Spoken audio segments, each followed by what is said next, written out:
أعوذ بالله من الشيطان الرجيم.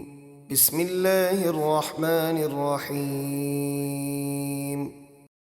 ويوم نحشر من كل أمة فوجا ممن يكذب بآياتنا فهم يوزعون. اور قیامت کا ذکر کیجیے جس دن ہم ہر امت میں سے ایک گروہ کو اٹھائیں گے جو ہماری آیتوں کو جھٹلایا کرتا تھا، تو وہ روکے جائیں گے تاکہ سب جمع ہو جائیں۔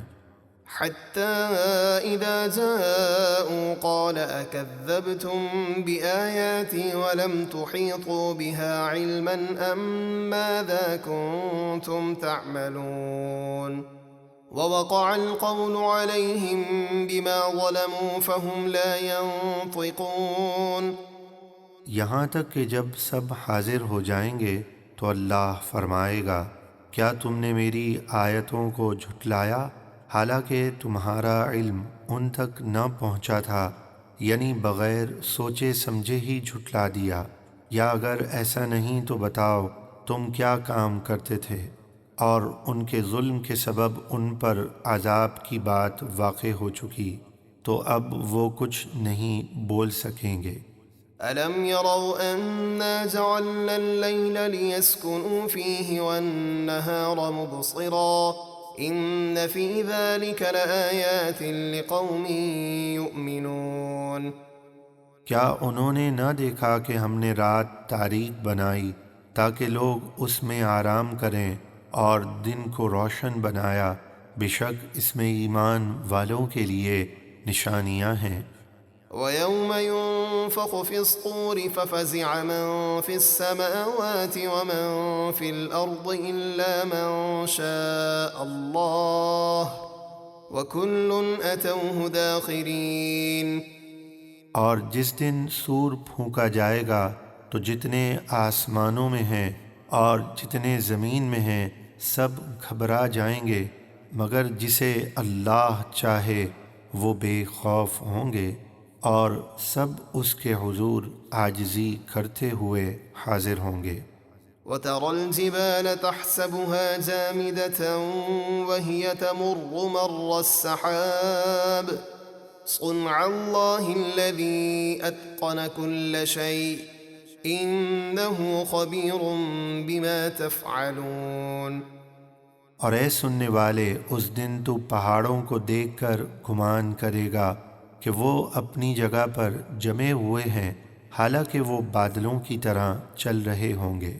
یعنی جب سور پھونکا جائے گا تو پہاڑ دیکھنے میں تو اپنی جگہ جمے ہوئے معلوم ہوں گے، اور حقیقت میں وہ بادلوں کی طرح بڑی تیزی کے ساتھ اپنی جگہ سے چلیں گے اور زمین پر گر کر ریزہ ریزہ ہو جائیں گے، لیکن ان کا یہ چلنا محسوس نہ ہوگا جیسے بڑے بادل چاند وغیرہ کی حرکت محسوس نہیں ہوتی۔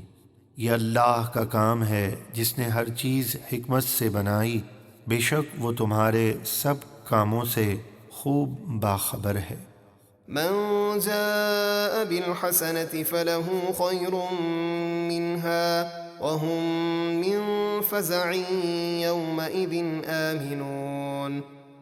جو نیکی لائے تو اس کے لیے اس سے بہتر جزا ہے، اور وہ نیکی کرنے والے قیامت کے دن کی گھبراہٹ سے امن میں ہوں گے۔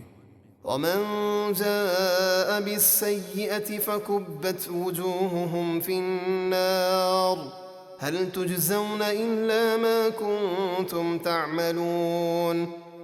اور جو برائی لائے تو انہیں چہروں کے بل آگ میں پھینک دیا جائے گا اور کہا جائے گا تمہیں انہی کاموں کا بدلہ ملے گا جو تم کیا کرتے تھے۔ إنما أمرت أن أعبد رب هذه البلدة الذي حرمها وله كل شيء وأمرت أن أكون من المسلمين.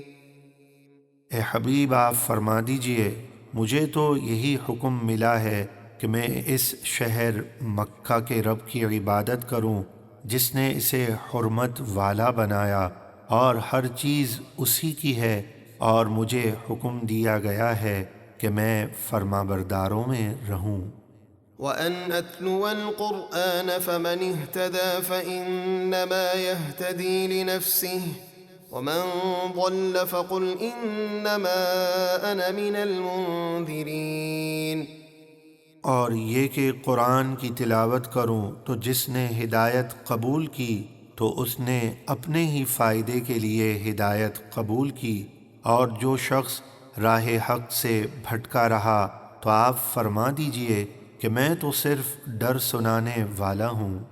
وَقُلِ الْحَمْدُ لِلَّهِ سَيُرِيكُمْ آيَاتِهِ فَتَعْرِفُونَهَا وَمَا رَبُّكَ بِغَافِلٍ عَمَّا تَعْمَلُونَ۔